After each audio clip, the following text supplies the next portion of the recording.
সরকারি চাকরির লোভ দেখিয়ে টাকা নিয়ে তারপর প্রতারণা। ভাবতে পারেন এইভাবে মানুষকে সর্বশান্ত করে নিজেরা ভেবেছিল পার পেয়ে যাবেন, কিন্তু সেটা বাস্তবে হলো না। এই বিশাল প্রতারণার খবর পেয়ে পুলিশ রীতিমতো এলাকায় গিয়ে গ্রেফতার করে দুই গুণধরকে। তারা সরকারি চাকরি পাইয়ে দেওয়ার নাম করে রীতিমতো টাকা নিয়েছেন। এই ঘটনাটা এয়ারপোর্ট থানা এলাকার। প্রতারণার খবর পেয়ে পুলিশ খপ করে ধরে ফেলে কিরণ এবং হিরণ চৌধুরী নামে দুজনকে। তাদের বর্ধমান পৈছুর অঞ্চল থেকে গ্রেফতার করা হয়, তাদের ব্যারাকপুর আদালতেও তোলা হয়। কিছুদিন আগে স্থানীয় যুবক সিন্টু ঘোষ অভিযোগ করেন ওই দুই ব্যক্তি সরকারি চাকরি পাইয়ে দেবে বলে তার কাছ থেকে দফায় দফায় প্রায় 20 লাখ টাকা আদায় করে, কিন্তু দীর্ঘদিন কেটে যাবার পরেও চাকরি না পাওয়ায় এয়ারপোর্ট থানায় অভিযোগ দায়ের করেন। পুলিশের অভিযোগের তদন্ত শুরু করে, তাদেরকে তারপর গ্রেফতার করা হয়। সরকারি চাকরি পাইয়ে দেবার নাম করে আর্থিক প্রতারণা। ভাবতে পারেন কত বড় দুর্নীতি। যে সরকারি চাকরির জন্য মানুষ হত্যে দিয়ে পড়ে থাকে তার জন্য টাকা নিচ্ছে এই দুই ব্যক্তি, কিন্তু তা নিয়েও সে চাকরি দিতে পারছে না। কত বড় দুর্নীতি। পুলিশের হাতে ধৃত এই চক্রের দুই পান্ডা। অভিযোগ, দুই ব্যক্তিকে গ্রেফতার করেছে এয়ারপোর্ট থানার পুলিশ।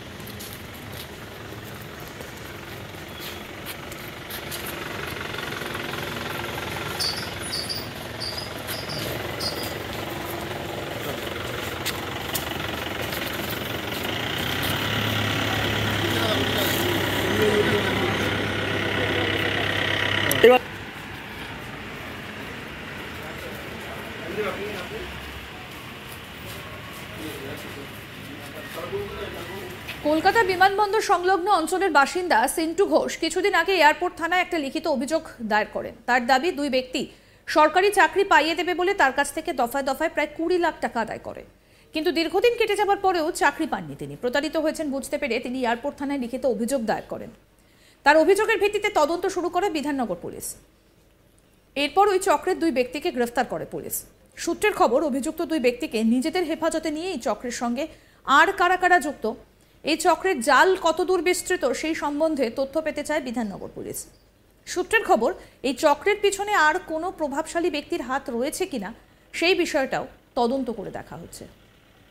আমাদের প্রতিনিধি অরিন্দম ভট্টাচার্য কি প্রতিবেদন তুলে ধরেছেন, দেখব এবার। সরকারি চাকরি পাইয়ে দেওয়ার নাম করে প্রতারণা, আর এই প্রতারণার অভিযোগে ইতিমধ্যে দুজনকে গ্রেপ্তার করেছে বিধাননগর পুলিশ। এয়ারপোর্ট থানায় তাদেরকে গ্রেপ্তার করা হয়েছে। স্থানীয় এক যুবকের অভিযোগ ছিল, এয়ারপোর্ট থানায় সে লিখিত অভিযোগ করেছিল যে দুজন ব্যক্তির সঙ্গে তার পরিচয় হয়েছিল যারা তাকে সরকারি চাকরি পাইয়ে দেবে বলেছিল, এবং সেই সরকারি চাকরি পাইয়ে দেওয়ার জন্য তারা এই অভিযোগকারীর কাছ থেকে বা ধাপে ধাপে টাকা নেয় এবং প্রায় 20 লক্ষ টাকা এর কাছ থেকে নিয়েছিল, এমনটাই অভিযোগ এই অভিযোগকারীর। এইভাবেই সে লিখিত একটি অভিযোগ দিয়েছিল এয়ারপোর্ট থানায়, এবং সেই অভিযোগ পাওয়ার পর তদন্ত শুরু করে বিধাননগর পুলিশ। তদন্ত শুরু করার পর এই দুজন ব্যক্তিকে ইতিমধ্যে গ্রেপ্তার করেছে।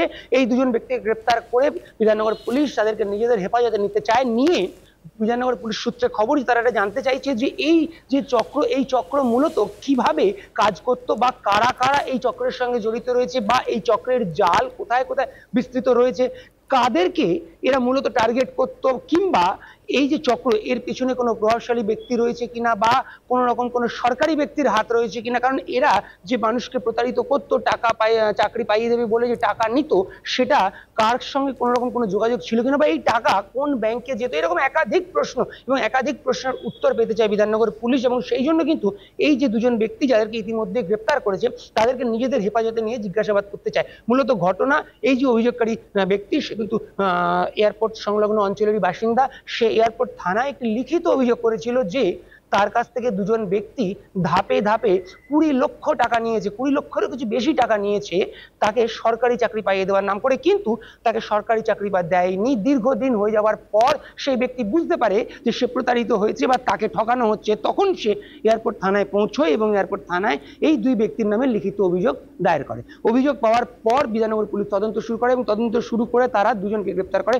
যে দুজনের বিরুদ্ধে অভিযোগ যে চাকরি দেওয়ার নাম করে টাকা তারা নিত, সেই দুজনকে কিন্তু গ্রেপ্তার করে বিধাননগর পুলিশ, এবং গ্রেপ্তার করার পর তাদেরকে নিজেদের হেফাজতে নিতে চাইছে। কারণ আমি যে বিষয়গুলো বলছিলাম যে একাধিক প্রশ্ন, কারা এর পেছনে রয়েছে, কোন এই চক্রের জাল কত দূর বিস্তৃত রয়েছে, এই যে টাকা, সেই টাকা কোথায় যেত বা কোন অ্যাকাউন্টে যেত, কোনো প্রভাবশালী ব্যক্তি রয়েছে কিনা, বা কিভাবে এরা মানুষজনকে টার্গেট করতো, বা কতজনকে এখনো পর্যন্ত এরা এইভাবে চিট করেছে, বা আর কারা কারা এই চক্রের সঙ্গে যুক্ত রয়েছে, এরকম একাধিক প্রশ্ন যেটা বিধাননগর পুলিশ তার উত্তর পেতে চাইছে, যেটা আমরা সূত্র মারফত জানতে পারছি, পুলিশ সূত্র মারফত। এবং এই যে পুরো চক্র, সেই পুরো চক্রের পর্দা ফাঁস করতে চায় বিধাননগর পুলিশ, সেই জন্য এই দুজনকে নিজেদের কাস্টাডিতে নিতে চায়। আপাতত এই যে দুজন ব্যক্তি যাদের বিরুদ্ধে অভিযোগ ছিল যে সরকারি চাকরি পাইয়ে দেওয়ার নাম করে প্রতারণা এবং একজন ব্যক্তির কাছ থেকে প্রায় 20 লক্ষ টাকা নেওয়া এবং তাকে চাকরি না দিয়ে ঠকানো, সেই দুজন কিন্তু ইতিমধ্যেই বিধাননগর পুলিশের জালে, এবং বিধাননগর পুলিশ পুরো ঘটনার তদন্ত করছে।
সরকারি চাকরির লোভ দেখিয়ে টাকা নিয়ে প্রতারণা। ভাবতে পারেন এইভাবে মানুষকে সর্বশান্ত করে নিজেরা ভেবেছিল পার পেয়ে যাবেন, কিন্তু তা বাস্তবে হলো না। এই বিশাল প্রতারণার খবর পেয়ে পুলিশ রীতিমতো এলাকায় গিয়ে গ্রেফতার করে 2 গুণধরকে। তারা সরকারি চাকরি পাইয়ে দেবার নাম করে রীতিমতো টাকা নিয়েছেন। এই ঘটনাটা ঘটেছে এয়ারপোর্ট থানা এলাকায়। প্রতারণার খবর পেয়ে পুলিশ খপ করে ধরে ফেলে কিরণ ও হিরণ চৌধুরী নামে 2 জনকে। তাদের বর্ধমান পৌঁছুর অঞ্চল থেকে গ্রেফতার করা হয়, তাদের ব্যারাকপুর আদালতে তোলা হয়। কিছুদিন আগে স্থানীয় যুবক সিন্টু ঘোষ অভিযোগ করেন ওই 2 ব্যক্তি সরকারি চাকরি পাইয়ে দেবে বলে তার কাছ থেকে দফায় দফায় প্রায় 20 লাখ টাকা আদায় করেন। কিন্তু দীর্ঘদিন কেটে যাওয়ার পরেও চাকরি না পাওয়ায় তিনি এয়ারপোর্ট থানায় অভিযোগ দায়ের করেছেন।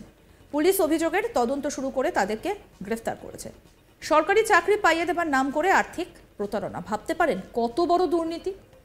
যে সরকারি চাকরির জন্য মানুষ হত্যে দিয়ে পড়ে থাকে, তার জন্য টাকা নিচ্ছে এই 2 ব্যক্তি, কিন্তু তারপরও সে চাকরি দিতে পারছে না। কত বড় দুর্নীতি।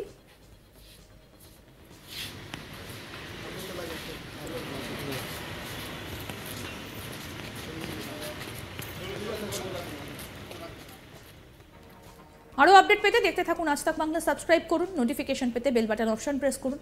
এই ভিডিও সম্পর্কে আপনাদের মতামত জানান, কমেন্ট করুন, শেয়ার করুন, হোয়াটসঅ্যাপে ফলো করুন আজ তাক বাংলা।